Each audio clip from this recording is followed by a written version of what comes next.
Continuamos en el curso de filosofía en la UNED. En concreto, estamos en el módulo, en el apartado de ética y antropología. Empecemos con el escollo del fundamento.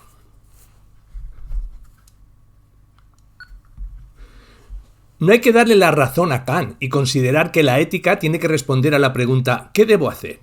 Porque si aceptamos este punto de partida, si no lo ponemos en cuestión, ya no hay salida y necesitaremos encontrar un fundamento al deber. En otras palabras, si admitimos el presupuesto de Kant, no hay más remedio que enfrentarnos a la cuestión del fundamento, donde descansa el deber moral. ¿Qué o quién me dice lo que debo hacer? Aunque sea algo escolar, no estaría de más recordar que Kant niega que este fundamento pueda seguir de la experiencia. La ética kantiana es un enfrentamiento a vida o muerte con la antropología y por eso no es extraño que su filosofía moral sea intransigente con la posibilidad de que en la base de la ética se halle la experiencia. Al pensar la ética en términos de deber, Kant no admite otra posibilidad que esta. Del ser nunca podrá inferirse un deber ser categórico. Han dixit. Y es posible, sugiero, que Kant lleve razón, hay males pese a algunos, como sería el caso de Adorno. No de la experiencia, no pueden surgir imperativos categóricos, no de ninguna de las maneras. Pero si esto es así, entonces la pregunta inicial persiste, ¿dónde se halla el fundamento del deber? Lo que me propongo mostrar para empezar es que mientras continuemos pensando la ética en términos imperativos o normativos, y más concretamente categóricos, no hay posibilidad de escapar a lo que podríamos llamar el escollo del fundamento. Si la ética tiene que responder a la pregunta ¿qué debo hacer?, habrá que dar cuenta de lo que fundamenta al imperativo. Y si no, la antropología ni la experiencia no pueden servir de fundamento, salvo que le neguemos la razón a Am, algo que yo no voy a hacer aquí. Entonces, solo nos queda Dios. Es verdad. Todo hay que decirlo y recordarlo, que para Kant Dios no es el fundamento del imperativo categórico, sino la razón pura práctica. Pero no es menos cierto que fue, sobre todo, Schopenhauer, el que de una manera radical, como suele ser propio de su estilo, se encargó de desenmascarar la falacia kantiana al advertir, en su libro, sobre el fundamento de la moral, que el imperativo categórico no es más que un imperativo teológico disfrazado. Dicho sea de paso, me parece que la crítica de Schopenhauer a la ética de Kant es una de las más significativas, por no decir la más significativa, algo que al menos en nuestro país parece pasar desapercibido. No sé si deliberadamente. En cualquier caso, si esto es así, llegamos a un callejón sin salida, porque o bien la ética se fundamenta en Dios y entonces toda ética es de una manera u otra teológica, o bien carece por completo de fundamento y siempre cabe la posibilidad de preguntar con Wittgenstein frente a un imperativo categórico. ¿Qué pasaría si no lo hiciera? Aquí, y más allá de las respuestas utilitaristas, no cabe respuesta alguna. En este breve ensayo vamos a sugerir otra posibilidad. Como señala Schopenhauer, quizá hemos ido demasiado rápido al considerar que Kant lleva razón, al sostener que la ética tiene que responder a la pregunta ¿qué debo hacer? ¿Estamos de verdad seguros de ello? Me parece que está fuera de toda duda que la ética forma parte del tiempo y del espacio humano, y es desde estos que tendría que pensarse. Solo si se concibe desde el tiempo y el espacio, la ética tiene sentido.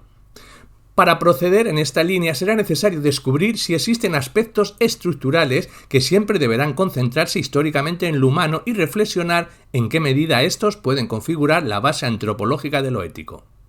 En una palabra, la tesis del presente ensayo es la siguiente. La ética no puede sino iniciarse desde lo antropológico. ¿Pero qué significa esto exactamente? ¿Qué se entiende aquí por antropológico?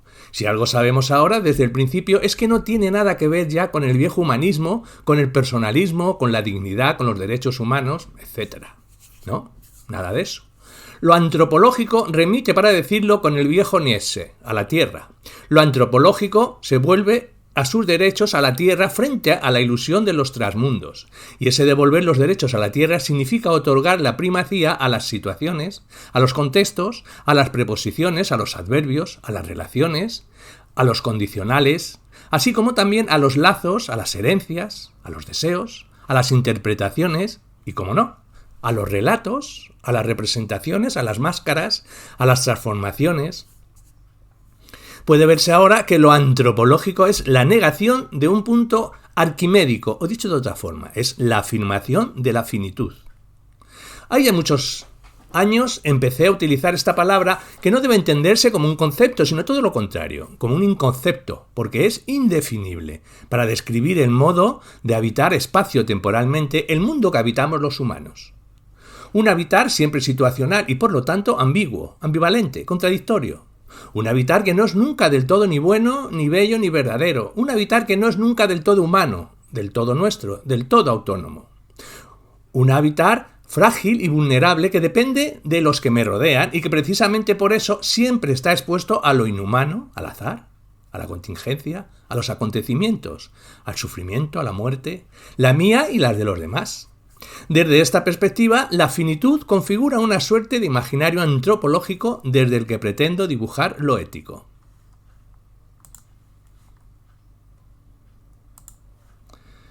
Si nos situamos en la perspectiva de la finitud, lo primero que descubrimos es la necesidad de introducir una distinción la más clara y nítida posible entre ética y moral.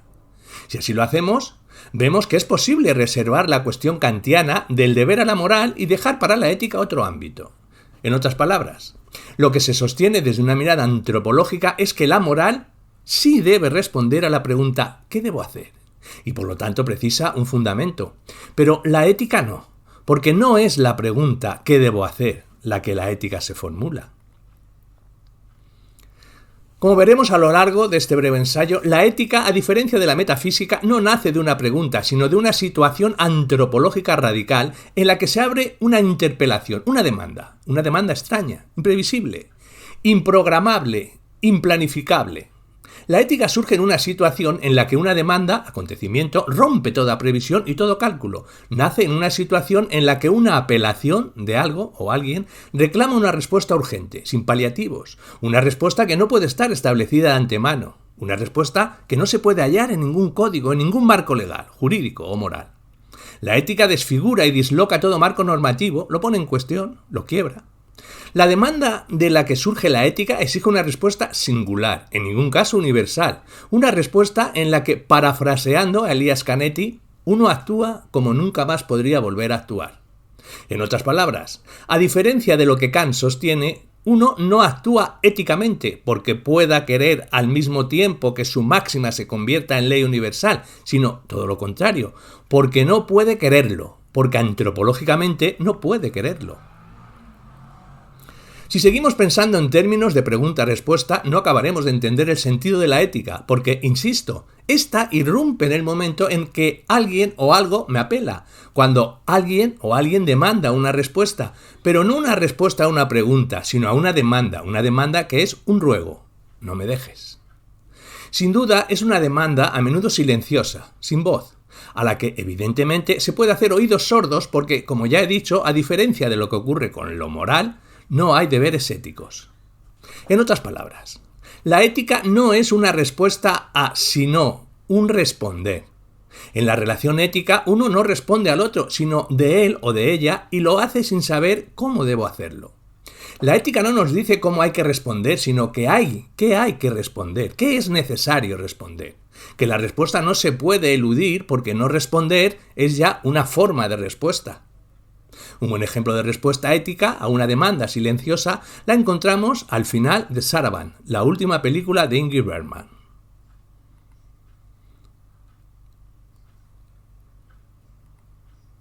Mientras que Heidegger, el Dasein, es un ente en cuyo ser le va su ser, desde una perspectiva ética, el ser humano ético es un ente, en cuyo ser le va el ser del otro. O para decirlo con Paul Celan, yo soy tú cuando yo soy yo. El ser de Marianne es un ser ético, porque en su ser le va el ser de Joan. Pero insisto, este irle el ser no es un deber. No significa esto que el deber no sea importante, ni que un ser finito pueda eludir el deber. Al contrario, precisamente porque somos finitos, andamos necesitados de deberes, de principios de normas, de puntos de referencia que nos guíen, que nos orienten, pero todo esto es la moral, no la ética. No hay deber ético alguno, puesto que de no ser así no habría diferencia entre la moral y la ética, y esta diferencia es decisiva desde una perspectiva antropológica que sitúa a la finitud en su centro. Merodeemos en primer lugar alrededor de la cuestión de la moral. Para muchos, la distinción entre la moral y la ética no existe. Es puramente teórica o, en el mejor de los casos, resulta irrelevante. Algo notablemente distinto sucede si nos situamos en una perspectiva antropológica que concibe lo humano alrededor de la finitud. Nacemos en un mundo y heredamos una gramática. Nadie escoge su mundo. Nos lo encontramos. Y el mundo es una gramática, esto es, un conjunto de mitos, valores, rituales y hábitos de todo tipo que está poblado, en una palabra, de signos y de símbolos. Y la moral forma parte de la gramática que heredamos al llegar al mundo. Por eso, no hacemos con las manos vacías, no nacemos con las manos vacías. Hay pasado en el presente y en el futuro. Aquí la moral aparece como una gramática, como el conjunto de obligaciones de un marco normativo propio de una cultura determinada en un momento de su historia, y lo que la caracteriza no es a lo que obliga, sino qué obliga. Es verdad, es indudable, que la moral siempre posee una genealogía. Esto significa que no hay morales naturales, la moral pertenece a un mundo. Nos convertimos en seres morales porque llegamos a un mundo, porque venimos a una gramática, y el trabajo del arqueólogo consiste en hacer explícita esta genealogía. Heredamos una gramática normativa, esta es, como puso de manifiesto Durkheim, una tarea pedagógica ineludible. Lo que nos interesa remarcar es que el fundamento de la moral siempre es el mundo, un mundo cultural o interpretado. Bien, es verdad que en muchos casos este fundamento social de la moral se ha estimado poco potente porque como poco poderoso, y se ha creído oportuno que fundamentarla en algo más fuerte, más trascendente, más absoluto, sería el Dios, la razón, el bien, no creo que merezca la pena. Y tampoco estamos seguros de ser capaz de hacerlo. Entrar en una discusión sobre si algo así, a saber, un fundamento absoluto, es factible o quizás sería mejor dejarse de historias y aceptar de una vez por todas que no hay más fundamento de la moral que la cultura, que la historia, y que sea lo que entendamos por historia. En otras palabras, aun en el caso de que fuera cierto de que la moral poseyera un fundamento metahistórico, este no sería posible determinarlo si no es históricamente. En otras palabras, lo transhistórico solo es determinable en una historia. Esta idea es la que en otro lugar llamamos principio de inmanencia, un principio ineludible para cualquier ser finito. Que éste no pueda eludir tal principio no significa otra cosa que la siguiente: inevitablemente vivimos desde un mundo. Podemos, claro está, oponernos a él, pero toda oposición se hará desde él. Ya hemos dicho antes que heredamos una gramática, o lo que es lo mismo, un mundo interpretado, como diría Rilke en la primera de sus elegías de Duino. Un mundo sígnico, simbólico, que no hemos elegido, un mundo predado, compuesto por una serie de signos, de símbolos, de hábitos, de conductas, de valores, de rituales. Toda gramática tiene un componente moral, impone un deber, una obligatoriedad no escrita, pero sin la que ningún ser humano podría sobrevivir en su mundo. Pero todavía hay más. Desde Nietzsche y Freud sabemos que necesitamos, por nuestra naturaleza frágil o débil de la gramática, de estos marcos normativos, necesitamos estar sometidos. El ser humano quiere ser libre, pero no puede dejar de ser esclavo. Nacemos en un mundo, pero nuestra vida no coincide con el mundo. Habitamos un trayecto que, dicho con Luis Cernuda, se mueve entre la realidad y el deseo, entre el mundo y su correspondiente gramática y la vida, el deseo. El deseo es una pregunta cuya respuesta no existe. Nos inclinamos a pensar que la vida de todo ser humano podría calificarse de excéntrica, al modo de Helmut Plessner. Es una vida que surge de un mundo, pero que se posiciona frente a él. Este posicionarse, este situarse en el mundo es la vida. Pero lo humano consiste justamente en una falta de encaje. Mientras que la moral forma parte del mundo, la ética nace con la excentricidad, con esta falta de encaje. Si la moral nace con el mundo, la ética nace con la vida. Por eso, si mundo y vida fueran lo mismo, entonces la ética no tendría sentido. Si hay ética es porque hay lo que hay y otra cosa, lo que todavía no es, lo que ni siquiera es inimaginable, lo que está por venir, la esperanza del acontecimiento, de un acontecimiento imposible. Si hay ética es porque se puede desear lo imposible, lo improrrogable, lo implanificable. Si hay ética es porque uno puede dejar de ser lo que es, lo que ha heredado, porque uno puede romper, aunque solo sea por un instante, con la gramática que ha heredado, con la identidad con la que se ha encontrado al llegar al mundo. Si hay ética es porque existe la posibilidad de ser de otro modo. Así, el yo ético es un yo desgarrado, un yo expuesto, que nada tiene que ver con el yo autónomo del proyecto cartesiano ilustrado. Es un yo que vive en una tensión irresoluble entre la moral, su herencia gramatical, su mundo, por un lado, y la vida, sus deseos, sus anhelos, sus contradicciones, sus respuestas, por otro. Si la ética existe, si un ser puede ser ético, es porque nunca podrá ser suficientemente bueno, o en otras palabras, porque nunca podrá cumplir con su deber moral. Un ser que fuera bueno, que cumpliera fielmente su deber, nada sabría de ética, mientras que la moral nos dice qué debemos hacer. El deber, la ética, nos dice qué tenemos que responder, pero sin saber, o en contra de, lo que deberíamos hacer. La ética no forma parte del mundo, como la moral, sino de la vida, o de la tensión entre el mundo y la vida. Si no sabemos cómo hay que responder éticamente, es porque tampoco sabemos cómo hay que vivir, en el sentido de cómo hay que posicionarse frente a o en relación con el mundo que hemos heredado, la gramática que nos ha transmitido. Por todo eso, sostenemos también que la ética es, en el fondo, algo imposible. Nadie puede ser ético. Nadie puede decir, he actuado éticamente. Nadie puede tener desde una perspectiva ética la conciencia tranquila.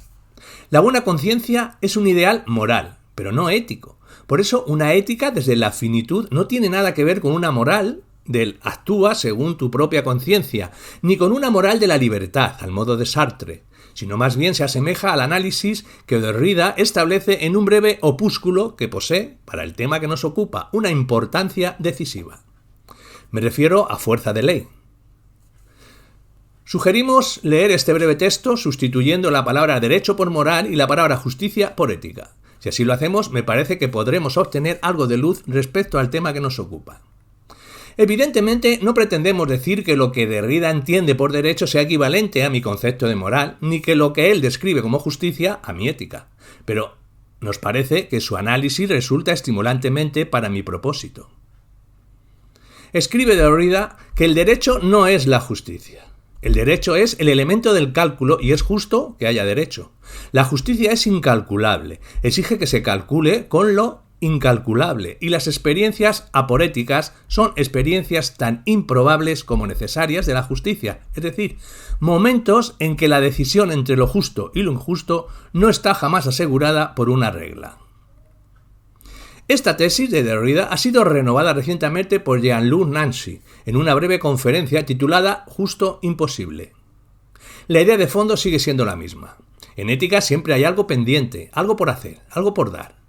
Ser justo, escribe Nancy, es pensar que lo más justo está pendiente. Y a continuación, ser justo es pensar que la justicia está aún por hacer. Pues bien, leyendo libremente a Derrida y a Nancy, se podría decir que la ética es la experiencia de una aporía, de algo imposible, de algo incalculable, de algo improgramable. La ética es la respuesta inaudita, et nunc, a la apelación de él, lo otro. La moral, en cambio, responde a una ley no escrita. Aquí se diferenciaría propiamente del derecho, aunque al igual que éste, también opera a partir de leyes. La ética, en cambio, no tiene nada que ver ni con leyes, sean escritas o no, ni con normas, ni con códigos. La ética no es normativa, sino responsiva. ¿Cómo se puede conciliar la respuesta ética, que siempre es una respuesta única, singular, irrepetible, no teorizable, con la ley moral universal? ¿O pretende ser universal, puesto que si no fuera así no sería una ley, porque no hay leyes singulares? ¿Con los imperativos que tienen que ver con la dignidad y que quieren ser válidos más allá de la situación en que se hayan implicado los sujetos? Solo hay una respuesta posible a este interrogante, al menos para un ser finito. A saber, que no hay conciliación posible entre la ética y la moral, entre la respuesta responsiva, por un lado, y la gramática de los marcos normativos, por otro. La ética surge como una transgresión a la moral y abre una zona sombría, una tensión imposible de resolver ni de satisfacer. Así pues, Mientras que la ley moral nos dicta a priori cuál es la respuesta correcta, la buena respuesta, mientras que la ley moral nos da la respuesta, nos resuelve el dilema. La ética nos reclama a responder en una situación inaudita sin saber cuál es la respuesta correcta. Dicho de otro modo, desde una perspectiva antropológica en la que la finitud y por tanto la situación, el contexto, la preposición, la adverbialidad es ineludible. La ética sería la respuesta, nunca suficientemente adecuada, a una situación de radical excepcionalidad. Y lo grave del asunto es que no hay manera de saber a priori cuál es la respuesta adecuada. En una palabra, para un ser finito, dar una respuesta ética no coincide con la respuesta que se debe dar, la moral. Una reconciliación entre la ética y la moral será equivalente a un final del trayecto, a un final de partida, y eso supondría dejar de ser lo único que no podemos dejar de ser, finitos.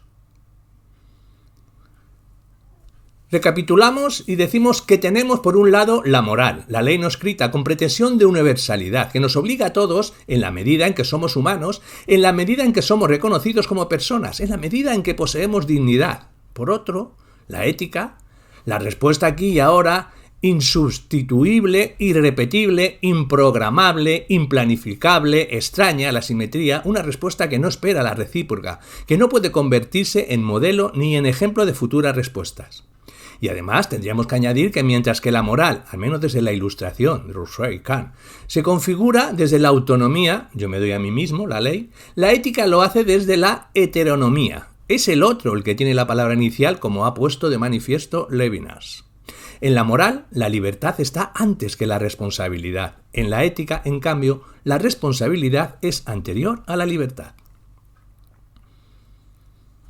Para comprender la situación antropológica en la que tiene o puede tener lugar la respuesta ética, será necesario dar un paso más e introducir una noción que cada vez está cobrando más importancia en el pensamiento antropológico. Me refiero a la intimidad. Como vamos a ver a continuación, lo que sostengo es que mientras que la moral ejerce una influencia en un ámbito público, la ética lo hace en un ámbito íntimo. Toda moral es pública. La privada no existe. La moral se mueve en el ámbito público, en el ámbito de lo social, y este, al igual que lo político, empieza con el tercero, con la tercera persona, con el plural. No puede haber sociedades de dos. Lo social, lo político, lo público comienza con tres. También la moral tiene su inicio en el tres.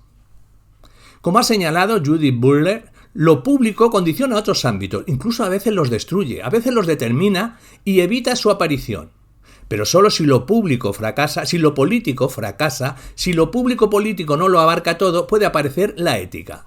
Así pues, lejos de las éticas que abogan por una aproximación de lo político y de lo moral a lo ético, lo que aquí se sostiene es precisamente todo lo contrario. Si lo político y lo moral llegasen a abarcar lo ético, nos situaríamos en un estado paradisiaco, o lo que es lo mismo, en un fin de partida, en un ser sin tiempo. No solo lo político y lo moral no coinciden con lo ético, sino que además no pueden coincidir. Y habría que desconfiar de los que anhelan esta reconciliación, a veces de buena fe. Lo público se mueve en el ámbito del reconocimiento. Y a menudo nos quedamos aquí. Parece que sea suficiente con ser reconocidos para que la ética pueda surgir. Pues bien, lo que sostenemos es todo lo contrario. Si hay ética, no es por el reconocimiento del otro, de sí mismo, sino por el fracaso del reconocimiento. Si la ética tiene sentido, es porque yo no puedo reconocer al otro.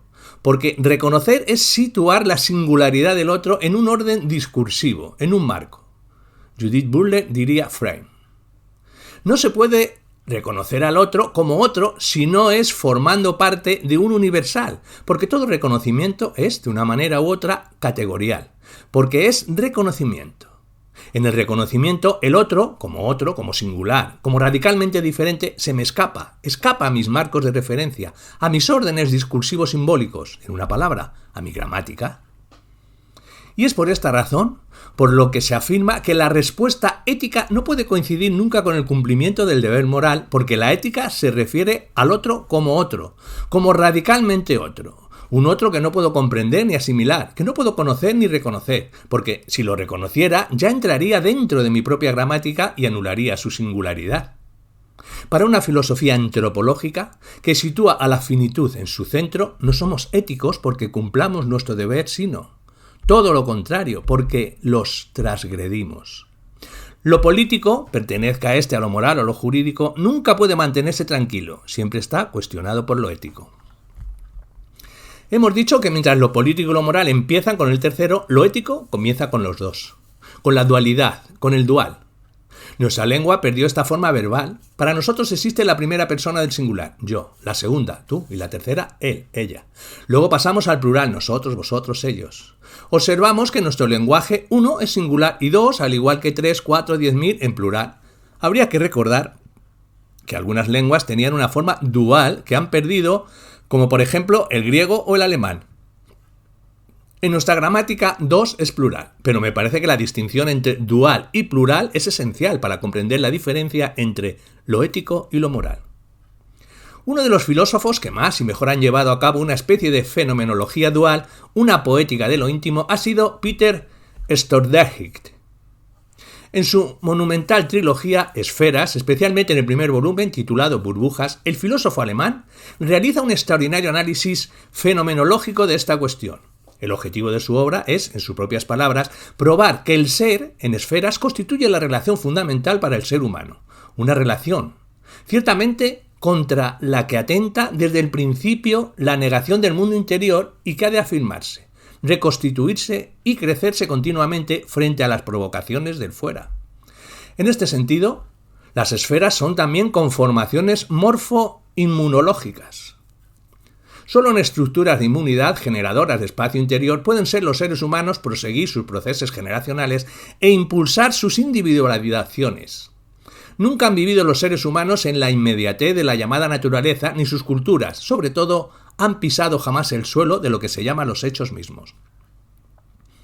Una vez que se ha establecido su proyecto general, lo más interesante del análisis antropológico de Sloterdijk surge en el momento en el que, en el primer volumen de Esferas, describe con precisión la relación dual. Y es esta relación la que él califica acertadamente como íntima. Lo que aquí se llama lo íntimo se refiere exclusivamente a espacios interiores divididos, compartidos, consubjetivos e interinteligentes. Esta esfera íntima tiene dos epicentros que se interpelan mutuamente por resonancia. El análisis de Sloterdijk es interesante por varias razones. No solamente porque permite distinguir la relación diádica de la plural, no cometiendo así el mismo error en el que se incurre habitualmente al considerar la relación de dos como plural, por cierto. Advierto que Georg Simmel en su sociología ya señaló la importancia de esta distinción, sino además porque la califica de íntima, permitiendo así diferenciarla no solo de lo público, sino también de lo privado. El ejemplo más claro de esta intimidad es la relación madre con padre, hijo-hija, totalmente ignorada por fenomenólogos, de la talla de Heidegger o de Sartre, no así por Levinas, que dedica unas preciosas páginas de totalidad e infinito a la fecundidad. Un segundo ejemplo sería lo erótico, también olvidado en fenomenología, de nuevo con la excepción de Levinas. En este caso habría que recordar la última parte de su libro El tiempo y el otro, así como su fenomenología del eros, en totalidad e infinito. El tercero es la amistad. No tenemos amigos privados, como tampoco amigos públicos, tenemos amigos íntimos. Es verdad que también tenemos amigos que no son íntimos, pero los amigos de verdad, los verdaderos amigos, son los que calificamos de íntimos. Finalmente, un cuarto motivo de intimidad podría ser la relación con el enfermo, con el moribundo, con el doliente. La compasión, el estar al lado de él, que sufre, el acompañar al otro en su sufrimiento. No es posible, dado el breve espacio del que disponemos, analizar en detalle cada uno de estos ejemplos de intimidad, pero diríamos de vistas así que las cosas, la relación ética, cobra una nueva dimensión. Los seres humanos no son solamente los que establecemos relaciones en el espacio público, relaciones plurales, políticas, sociales, morales, con todas las diferencias que se quiera entre ellas, pero que tienen en común la pluralidad de sus componentes, sino que, además, establecemos relaciones íntimas. Relaciones que no soportan la aparición de un tercero, porque si éste surgiera, la relación cambiaría radicalmente, y lo haría porque la diferencia entre 3 y más de 3 es puramente cuantitativa, mientras que la diferencia entre 2 y 3 es, además de cuantitativa, cualitativa. Al perder la forma dual de nuestra gramática, nos resulta difícil, a veces casi imposible, comprender la fuerza y la intensidad del 2, pero es necesario hacerlo si aspiramos a una descripción de la respuesta ética. Con el tercero, la intimidad desaparece e irrumpe lo público y de eso se ocupan la moral, la política y el derecho. Pero la ética, en cambio, esa experiencia aporética, como lo he llamado en este ensayo, vive en una poética de lo íntimo. Si hiciéramos caso de nuevo a Kant, la pregunta ética sería: ¿qué debo hacer? Pero ya hemos dicho a lo largo de estas páginas precedentes que desde una perspectiva antropológica este sería una cuestión concerniente a la moral, pero no a la ética. El interrogante ético es otro. ¿Cómo puedo estar a la altura de los acontecimientos? ¿Cómo puedo responder a la demanda del otro? Kant sostuvo que todas las preguntas filosóficas podían resumirse en una: ¿qué es el hombre? La cuestión antropológica, la cuestión por el ser de la realidad humana es, según él, la fundamental. Pero desde la perspectiva que adoptamos aquí para una poética de lo íntimo, la pregunta kantiana tiene poco interés. ¿Qué más da lo que el hombre sea? ¿Qué más da lo que seamos? Porque, ¿de verdad merece la pena seguir discutiendo sobre el ser que supuestamente somos? Lo que proponemos a continuación es algo bien distinto. Para una ética antropológica, el gran problema no es qué soy, sino en qué puedo convertirme, qué puedo llegar a ser, o hasta qué punto puedo dejar de ser lo que supuestamente soy. Al nacer, heredamos un mundo, y con él una gramática. Todo el mundo configura una gramática que dota de identidad a los que en él nacen. La gramática que hemos heredado nos dice, en primer lugar, si soy, si existo, como humano, por ejemplo, y a continuación, ¿qué y quién soy? ¿A qué clase social y tipo de familia pertenezco? ¿Qué género poseo? ¿Cómo debo vestirme? ¿Cómo debo hablar? ¿Cómo debo comportarme adecuadamente en público? La gramática me educa, me da una identidad, porque de hecho toda identidad es social. Pero el mundo no es la vida. Vivir humana o inhumanamente no es otra cosa que posicionarse desde y frente al mundo, a partir de él. Vivir es dar cuenta del mundo que he heredado. Pero, ¿hasta qué punto puedo cambiar mi gramática?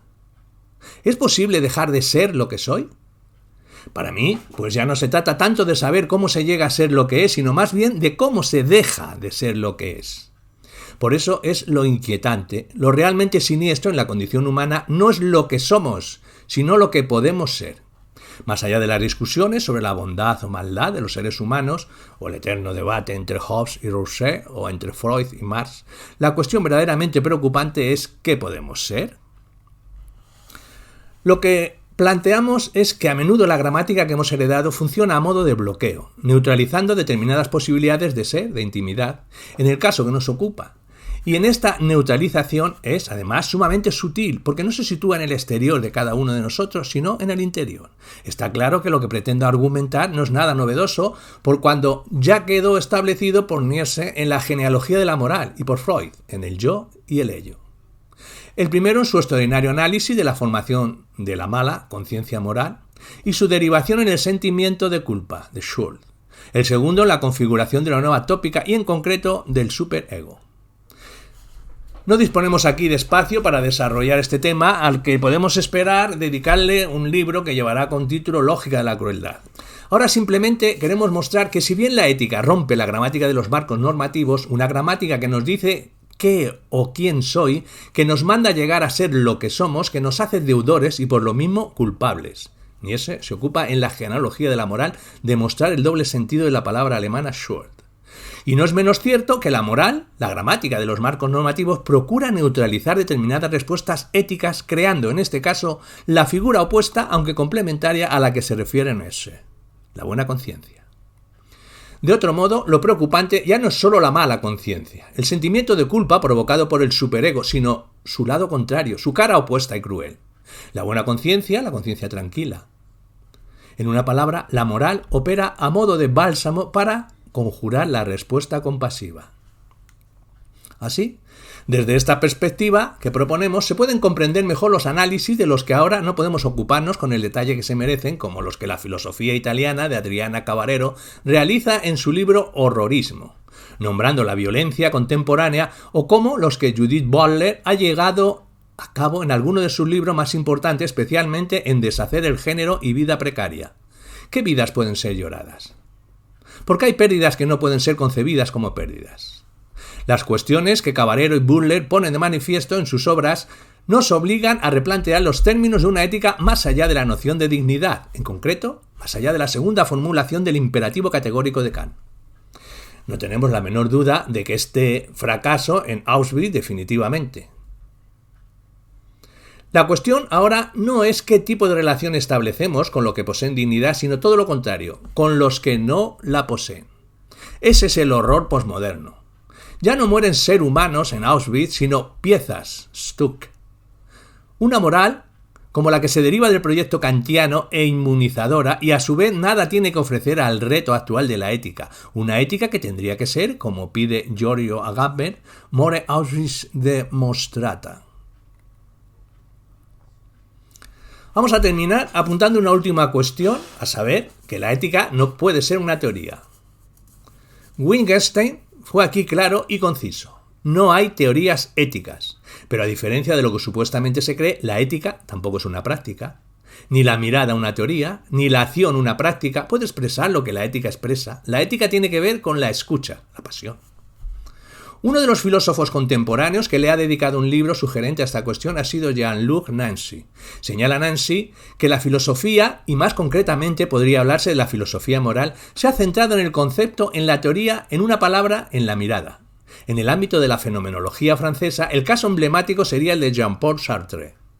Si no abandonamos la fenomenología de la mirada, no seremos capaces de comprender lo ético, la poética de lo íntimo. Es necesario cambiar de perspectiva y darse cuenta de que lo antropológico ha estado, al menos en Occidente, excesivamente ligado a lo visual. Pocos filósofos han otorgado a lo sonoro, al sonido, a la música, el papel que se merece. Siguiendo a Nancy, diría que la mirada se centra en la forma, mientras que lo sonoro la arrebata. No la disuelve, pero le da una amplitud, una vibración, una ondulación. La escucha vive en la resonancia. Esta es una idea fundamental de una perspectiva ética que tome como el punto de apoyo una antropología de la finitud como la que aquí se contempla.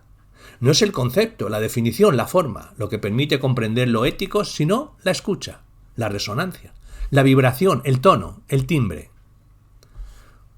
Un ser es ético si es capaz de escuchar, o mejor todavía, si está a la escucha. Es evidente que puedo hacer oídos sordos, uno necesita prótesis para no oír, pero no puedo cerrar los oídos como se cierran los ojos. Si uno vuelve la mirada, no ve, deja de ver, pero no se puede volver el oído. La palabra, sea en forma de grito, de lamento o incluso de silencio, vibra, resuena. Y por eso la gramática de los marcos morales necesita configurar ámbitos de buena conciencia para que el que escucha pueda quedarse impasible, indiferente a la palabra, al grito, al llanto, al silencio. La gramática de los marcos morales fabrica ámbitos públicos que evitan la intimidad, tanto el cara a cara como el junto a, porque esos ámbitos públicos, necesarios para la buena conciencia, toleran tener a otro al lado, pero no junto. El estar junto es íntimo y no es algo puramente geográfico.